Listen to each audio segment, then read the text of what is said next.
Here I have WIKO Tommy, and let me show you how to enable backup option on the following device. So at the very beginning, let me start by using the settings right here. Let's scroll down, and under personal you should choose backup and reset.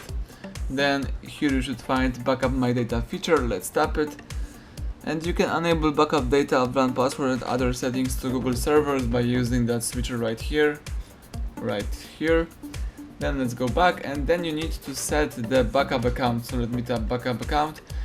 If you have added some Google accounts, you can use them. If not, let's choose add account. The phone is checking info.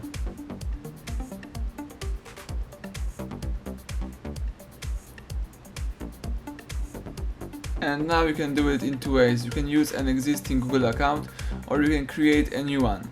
So in my case, let me use an existing. Let me input an email.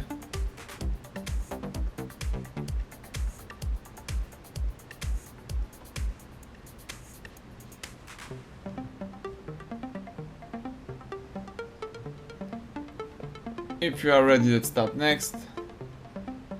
Now it's time to enter a password. Let me do it.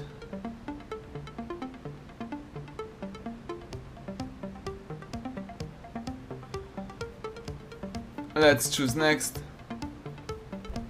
If everything is alright, let's accept terms of service and privacy policy. Tap accept.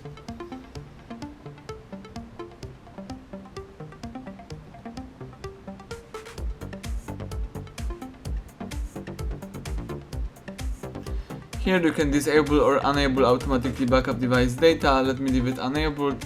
Let's scroll down and tap next.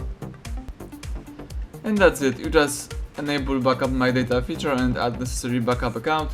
So everything went well. Thank you for watching. Please subscribe our channel and leave thumbs up under the video.